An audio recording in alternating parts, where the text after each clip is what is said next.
cette nouvelle vidéo, je vais vous montrer comment réaliser un porte-épingle. Donc voilà un premier exemple, un deuxième exemple. Donc c'est pratique parce qu'on peut mettre à la fois les épingles, les aiguilles à laine et aussi les aiguilles pour la couture. Donc ces porte-épingles sont très faciles à réaliser, très rapides aussi. La particularité, c'est que j'ai fait un double fond et j'ai placé un support rigide entre les deux. Vous voyez, c'est du plastique. Comme ça, au moins, les aiguilles, surtout les petites aiguilles bien pointues, bien piquantes, ne transpercent pas. Quand elles arrivent là, hop, elles butent sur le support rigide. Donc, elles ne transpercent pas. Ça évite déjà de les perdre dans l'ouvrage et ça évite de se faire mal. Quand on met la main dessous et que l'aiguille a transpercé, ça peut faire un petit peu mal. Donc voilà ce que vous allez apprendre à faire aujourd'hui. Pour ça, je vous conseille d'utiliser du coton plutôt que de la laine. Donc là, j'ai du coton Ricorumi qui est assez épais. Autrement, celui-ci, je l'avais fait avec de la laine, du coton Cupidon de Lydia Crochet Tricot. Donc il est aussi très agréable à utiliser et puis tout à fait bien pour ce genre d'ouvrage. Donc voilà, vous allez utiliser aussi un crochet 2,5, un marqueur pour marquer le début des rangs si vous travaillez en spirale, des ciseaux et de la ouate de rembourrage pour le dessus du porte-épingle. Et pour le support rigide, j'ai pris chez Ikea des sortes de sous-mains comme ça, qui sont très grands. Ça coûte à peu près 4 ou 5 euros, je crois. Et avec ça, vous voyez, on peut faire plein de porte-épingles pour en offrir à plein de personnes. On peut faire aussi des fonds de sac. On peut faire, si on fait un petit personnage et qu'on veut qu'il reste debout, bah, ça peut servir aussi pour faire la base. Il est très bien parce qu'il est à la fois souple et en même temps rigide. Donc c'est tout à fait voilà, convenable pour ce genre d'ouvrage. Et autrement, si vous n'avez pas d'Ikea à côté de chez vous, vous pouvez aussi utiliser du carton.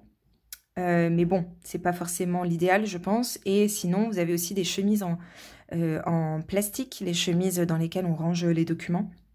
Donc les chemises en plastique, vous coupez et vous le doublez pour que ce soit un peu plus épais. Voilà pour les ingrédients. Maintenant, on passe à la recette, au tutoriel. Alors, donc pour commencer le porte-épingle, on va commencer par le fond. Donc il faut faire 2 fonds qu'ensuite on va venir assembler. Alors pour faire ça, on va commencer par faire un nœud coulant. Donc je vais plus lentement pour bien vous montrer pour ceux qui ne savent pas faire. On passe sur le dessus, en dessous, on repasse sur le dessus en croisant. On va passer le crochet sous le premier brin, on récupère le deuxième brin, on fait pivoter un peu notre crochet pour le remettre droit et on va faire une maille en l'air pour fixer. Là, on peut lâcher. C'est bon, on a notre nœud coulant qui est fait. Dans ce nœud coulant, on va venir faire 6 mailles serrées. 1, 2, 3, 4, 5 et 6.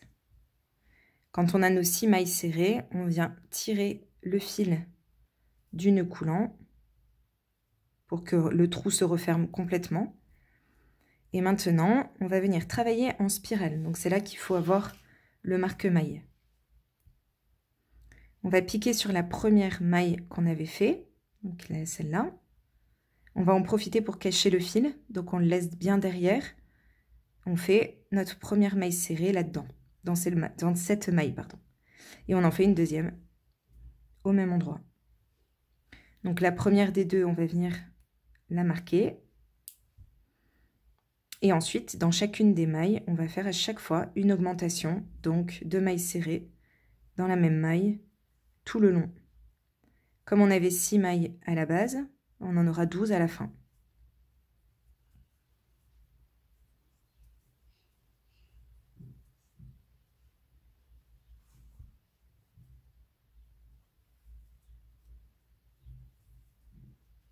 Voilà, j'arrive à la fin. Donc maintenant, je vais enlever mon marqueur et je vais commencer le rang numéro 3. Donc là, je peux arrêter de cacher le fil, c'est plus la peine, il est bien caché. Donc je vais faire une maille serrée, je viens la marquer. Et dans la maille suivante, je vais faire une augmentation. Une et deux mailles serrées dans la même maille. Et je vais faire ça tout le tour. Une maille serrée, une augmentation. On continue comme ça, une maille serrée, une augmentation jusqu'à la fin. Et à la fin, vous aurez 18 mailles serrées en tout. Donc à la fin du rang, vous enlevez le marqueur. Donc ça, je l'ai déjà fait. Et on va commencer le rang numéro 4, où on va continuer du coup à faire des augmentations. D'abord, je vais couper ce fil, parce que comme ça au moins, c'est fait. Donc on va continuer de faire des augmentations, mais on va les décaler. En fait, quand on fait des augmentations, on va faire, on a fait d'abord une augmentation dans chaque maille, ensuite on a fait une maille serrée, une augmentation, une maille serrée, une augmentation, etc. La logique voudrait qu'on fasse 2 mailles serrées, une augmentation, 2 mailles serrées, une augmentation, le rang suivant 3 mailles serrées, une augmentation, etc. jusqu'à avoir la taille qu'on veut. Sauf que si on fait ça, en fait, on va avoir une forme un peu d'hexagone. Donc on va avoir des côtés vraiment bien marqués. Alors que nous, on voudrait que ce soit bien circulaire. Donc du coup, pour que ce soit bien circulaire, on va décaler les augmentations. Donc au lieu de faire 2 mailles serrées, une augmentation, là on va faire une maille serrée. Vous allez comprendre la logique très rapidement que je marque. Et on va faire tout de suite une augmentation. Donc 2 mailles serrées dans la même maille. Et là on va partir sur 2 mailles serrées. 1, 2 et une augmentation. 2 mailles serrées dans la même maille. On va continuer tout le tour. Comme ça, 2 mailles serrées, une augmentation. Donc vous continuez comme ça et vous allez voir qu'à la fin, il doit vous rester juste une seule maille à la fin du rang. Donc on se retrouve à ce moment-là. Voilà, du coup j'ai fini mon rang et là il me reste, comme je vous disais, une seule maille. Donc je vais faire une maille serrée. Et en fait, je vais enlever le marqueur. Vous voyez que du coup, on a terminé en fait sur 2 mailles serrées, puisqu'on avait commencé là avec une maille, on a fini avec une maille, donc ça correspond à 2. Donc on a bien fait le nombre d'augmentations qu'il faut. À la fin du rang, vous devez donc avoir 24 mailles serrées. Le rang suivant, on va faire tout simplement 3 mailles serrées, une augmentation. Donc 1, 2, 3. Je n'ai pas marqué la première. Et une augmentation. Et ça, vous allez le répéter tout le long. 3 mailles serrées, une augmentation. 3 mailles serrées, etc. Une augmentation, tout le tour. Et à la fin, vous aurez 30 mailles serrées. Le rang numéro 5 est terminé. On va commencer le rang numéro 6. Et là, pareil, on va faire comme pour le rang numéro 4. Comme c'est un rang avec un chiffre pair au début. Donc le rang numéro 4, on avait 2 mailles serrées. Donc c'était un chiffre pair, c'était facile de diviser en 2. Le rang numéro 5, le 3 mailles serrées, on ne peut pas le diviser en 2, donc c'est pour ça qu'on a gardé ça comme ça. Mais le rang numéro 6, on devrait normalement faire 4 mailles serrées, une augmentation. Sauf que là, on va continuer de décaler les augmentations. J'espère que c'est assez clair quand j'explique. On va faire du coup 2 mailles serrées au départ. On va marquer la première. Une augmentation. Voilà, et ensuite on va commencer notre séquence normale. 4 mailles serrées, 1, 2, 3, 4 et une augmentation. Et vous continuez comme ça, tout le tour, 4 mailles serrées, une augmentation. À la fin, quand vous arrivez ici, vous aurez du coup normalement 2 mailles serrées qui vous restent. Donc ces 2 mailles serrées, vous les faites normalement. Et vous aurez du coup vos 6 augmentations. Et vous arriverez à 36 mailles serrées. Le rang suivant, qui sera donc le rang numéro 7, vous faites 5 mailles serrées, une augmentation tout le tour, et vous aurez 42 mailles serrées, et là, on se retrouve. Là, j'ai terminé le rang numéro 7, donc j'ai 42 mailles serrées en tout, et donc quand j'arrive là, je vais terminer du coup ce cercle, ce premier cercle, qui va constituer la première partie du fond, et pour ça, donc je vais faire une maille coulée dans la maille suivante, une maille en l'air. Je coupe un petit morceau de fil, c'est pas la peine de le faire trop grand. Hop, je tire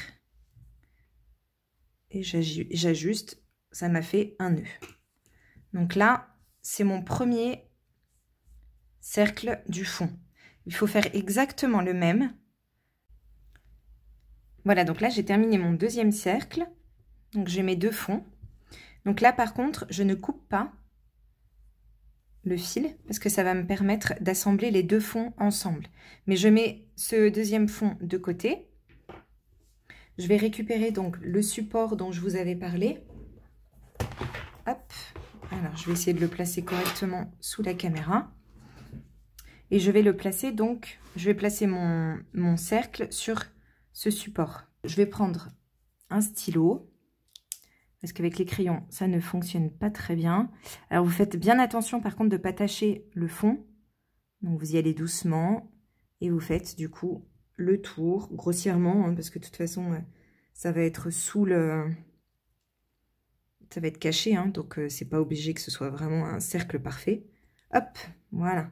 Donc là, je retire en faisant bien attention que ça ne tâche pas mon fond. Et puis, je vais prendre donc des ciseaux et je vais venir couper. Donc voilà, je vais essayer, je vais le faire en dehors parce que sous la caméra, c'est pas forcément évident. Mais je vous montre le résultat une fois que ce sera coupé. Voilà, donc ça y est, c'est découpé. Alors, vous voyez, c'est pas un cercle parfait, hein, c'est pas très grave. Maintenant, je le remets donc sur mon fond et je vois bien qu'il est beaucoup plus large. Il dépasse, donc il faut le recouper un peu. Donc, grossièrement, je vais le recouper. Il faut vraiment qu'il soit plus petit que le fond, enfin que le cercle de votre fond, parce que sinon, ça va tout gondoler, ça va pas être joli. Donc là, voilà, ça va. Là, c'est très bien. Ensuite, on reprend du coup celui qu'on avait laissé en attente. Et on va... Alors, le support pour l'instant, hop, on le met de côté. Et on va les placer envers contre envers, les deux. On va venir ici piquer dans le brin arrière. Donc, vous avez 2 brins, un avant, un arrière, qui est là. Donc, on pique sous celui qui est derrière. OK? Et donc, sur le cercle d'en face, on va faire la même chose. On va piquer sur le brin qui est devant nous.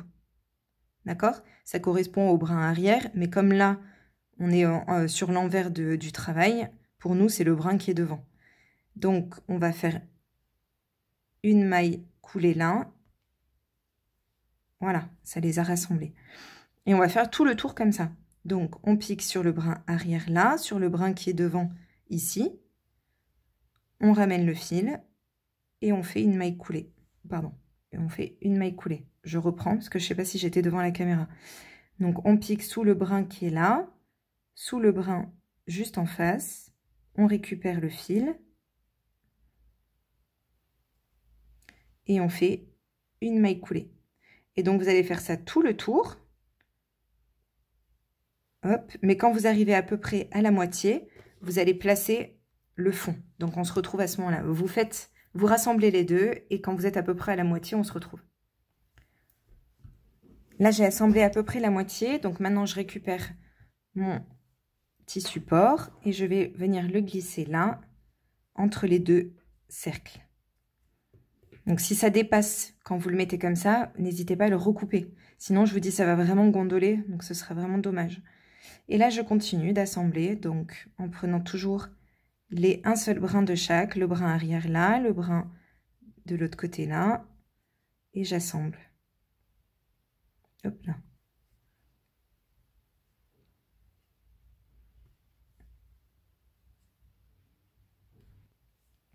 Donc là, j'arrive quasiment à la fin. Il m'en reste 2 ou 3 à faire. Donc là. Et là, j'arrive au commencement. Il m'en reste une ici. Et là, je vais essayer de récupérer un petit brin ici. Voilà.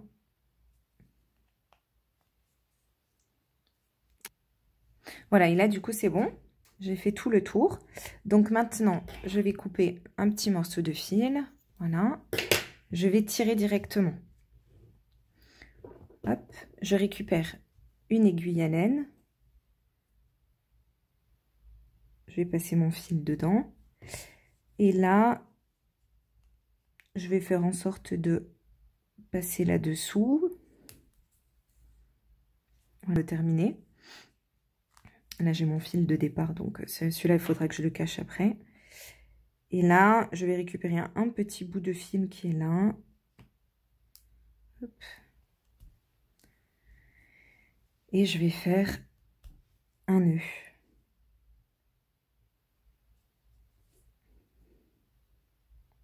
Hop.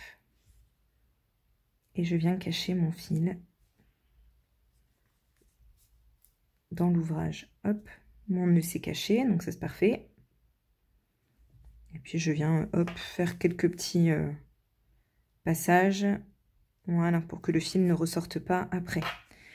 Je vais aussi cacher ce fil-là, voilà.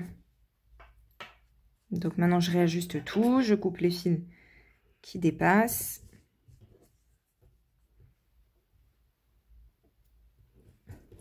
Et voilà, mon fond est terminé. Donc il est bien rigide, donc ça c'est quand même assez pratique.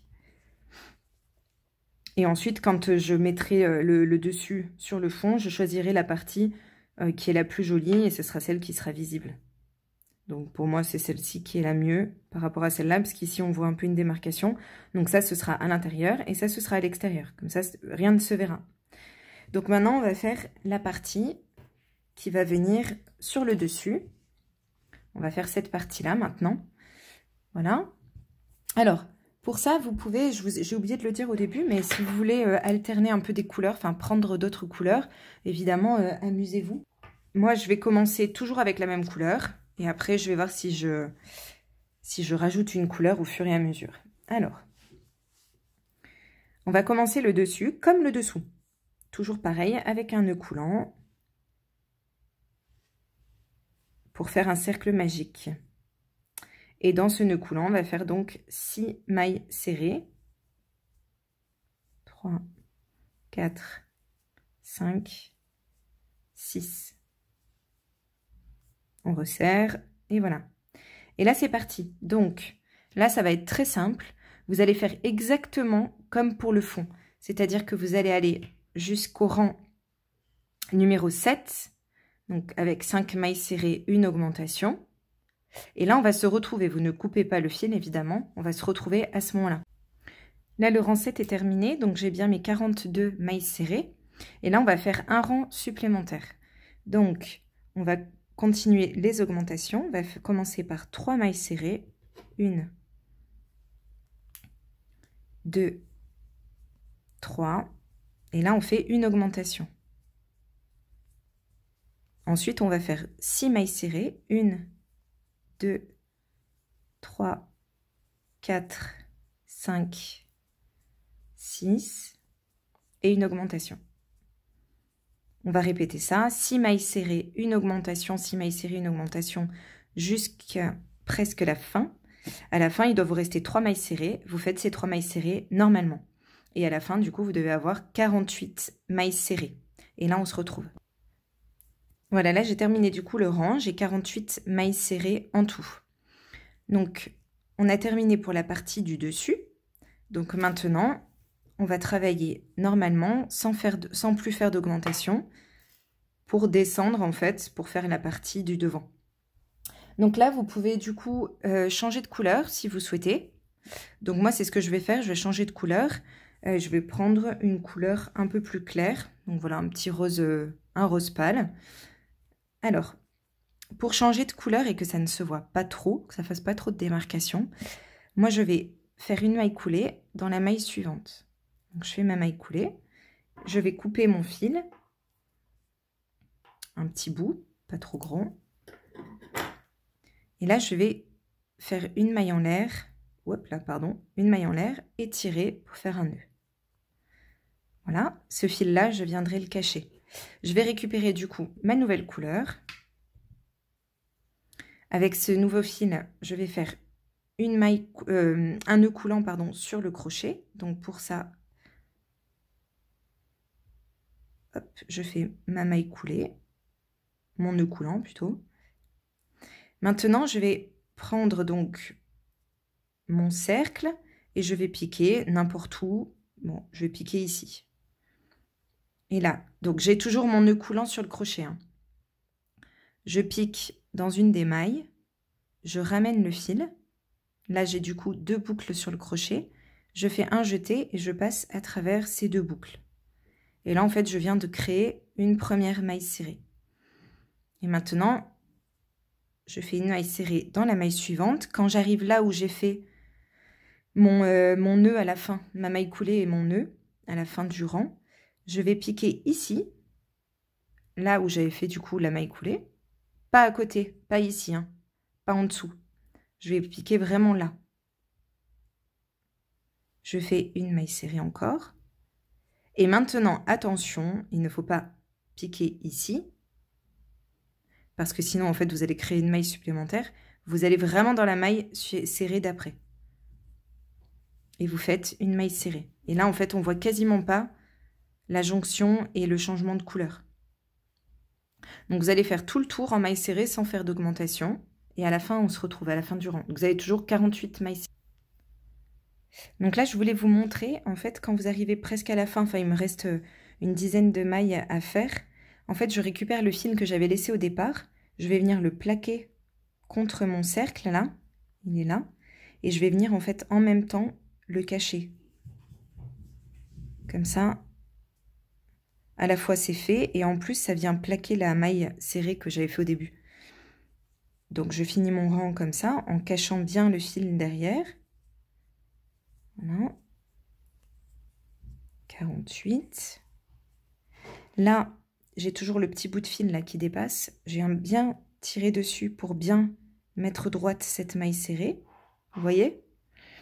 Et là, en fait, je vais piquer directement dans cette maille serrée pour commencer le rang suivant. Pardon, c'est un peu flou.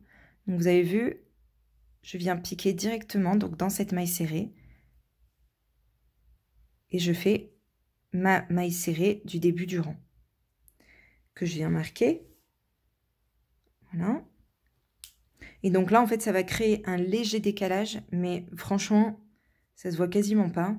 En tout cas, ça se voit moins que si on avait fait un changement de couleur directement sans faire la maille coulée, sans faire ce que je viens de vous montrer. Ça va se voir vraiment beaucoup moins. Donc là, vous continuez tout le tour.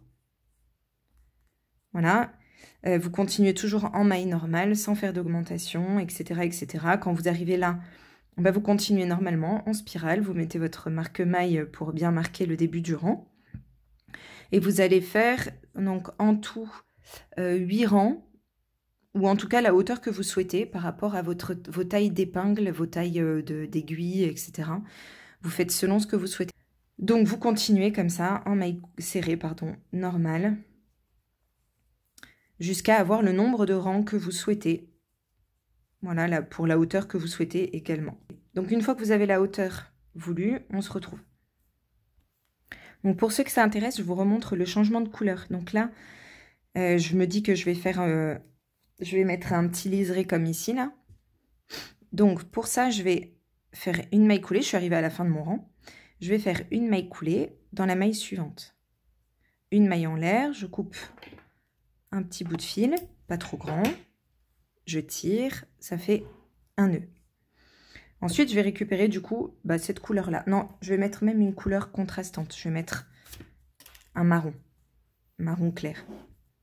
Donc avec cette nouvelle couleur, je fais une maille en l'air sur mon crochet. Donc je récupère le fil, je tourne comme ça me fait une boucle et je passe à travers. Je tire mon fil de départ et ça me fait donc un nœud coulant sur mon crochet. Je récupère donc mon ouvrage. Et là, je vais faire comme tout à l'heure. Donc, à peu près, je vais le faire ici. Je vais piquer directement dans la maille. Je ramène mon fil et je passe à travers les deux boucles. Et là, ça me fait ma première maille serrée. Maintenant, je vais venir piquer ici, sur le dessus de la maille suivante. Je fais ma deuxième maille serrée. Là, je saute cette petite partie-là sur laquelle j'étais venue faire ma maille coulée. C'est la même chose en fait, hein, je l'ai faite ici, ma maille serrée, donc je ne viens surtout pas piquer ici. Je vais piquer dans la maille serrée d'après. Et j'en profite pour cacher mon fil en même temps. Voilà. Et là, on voit quasiment pas le changement de couleur. Et maintenant, je continue tout mon rang comme ça, en cachant mon fil au départ. Et quand j'arrive à peu près à 6 mailles de la fin, j'en profite, donc je place mon fil derrière, le fil marron, et je le cache en même temps. Hop.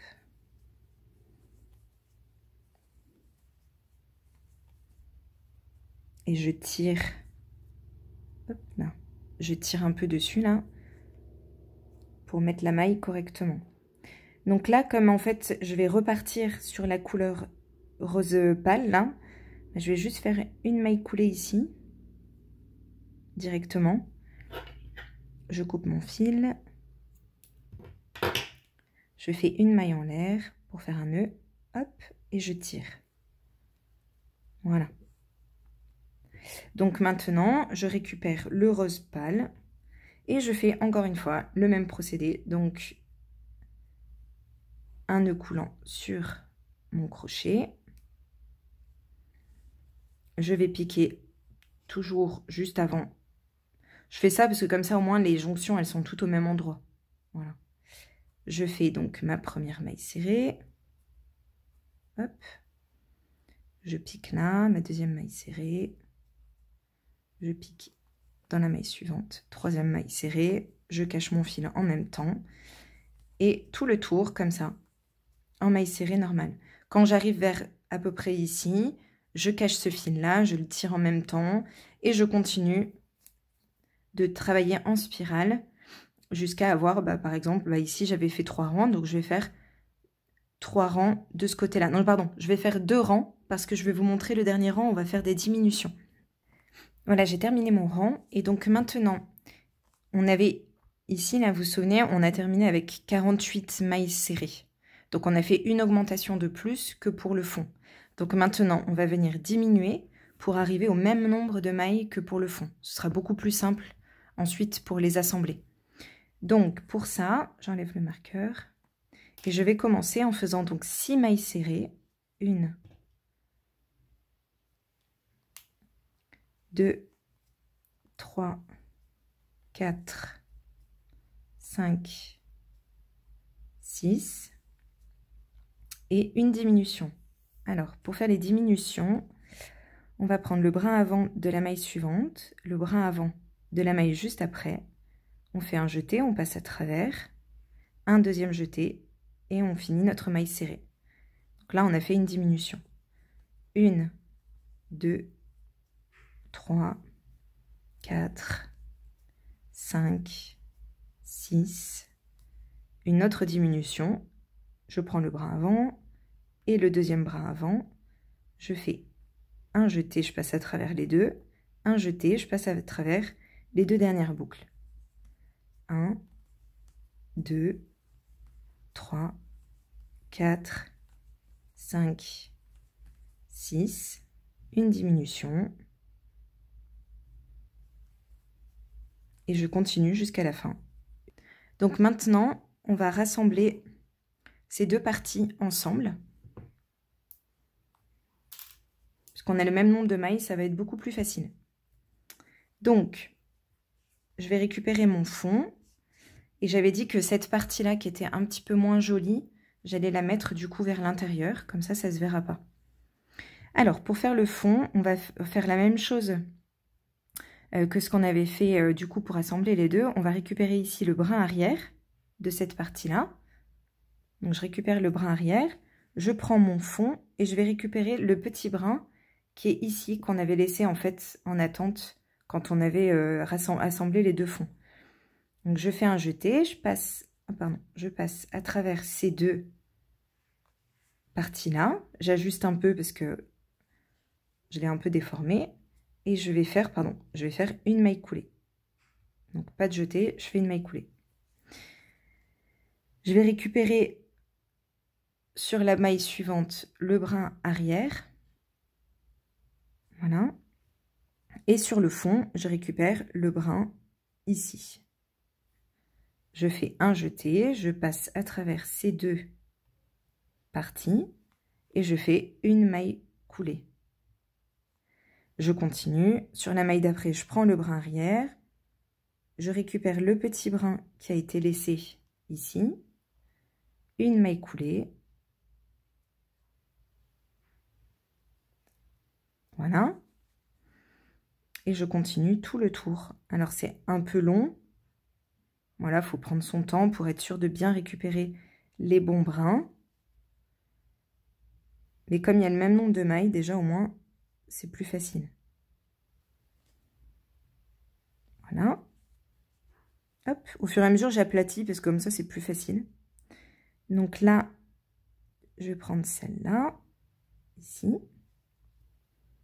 Donc ne vous trompez pas, hein, ne prenez pas cette partie-là hein, qui est au bord. C'est vraiment celles qui sont là. Je ne sais pas si vous voyez bien, hein. C'est celles vraiment qui sont là. Je vais prendre une petite aiguille. C'est vraiment celles qui sont ici. Pas celles qui sont sur le bord là, c'est celles qui sont vers l'intérieur. Donc je continue, je prends le brin arrière et ce petit brin qui est laissé ici. Un jeté, je passe à travers les deux, maille coulée. Donc vous continuez comme ça jusqu'à avoir fait les 3/4, je dirais. Et quand on arrive à peu près aux 3/4, on va remplir avec de la ouate. Voilà, j'ai fini d'assembler, enfin j'ai fini, non j'ai fait à peu près un peu plus des 3/4. Donc là je remets bien hop, tout en ordre. Et maintenant il me reste une ouverture comme ça là qui est largement suffisante. Donc maintenant je vais prendre de la ouate et je vais venir la mettre à l'intérieur. Alors n'hésitez pas à en mettre vraiment pas mal. Alors pas trop non plus, hein, faut pas que ça déborde.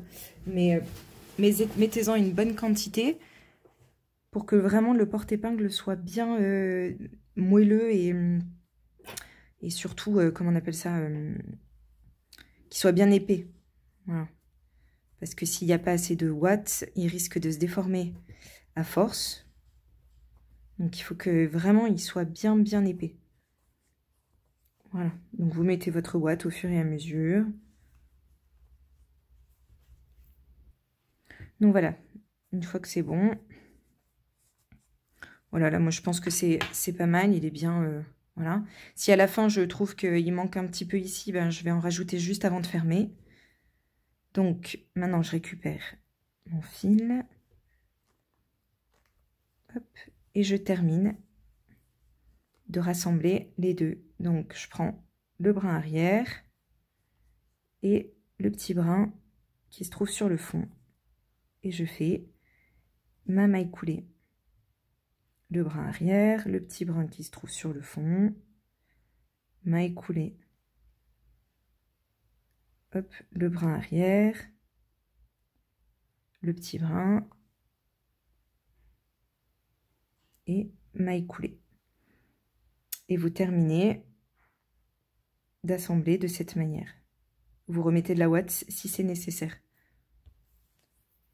Voilà, j'ai terminé d'assembler. Donc maintenant, je vais prendre mes ciseaux, je vais couper le fil. Je vais tirer sans faire de nœud.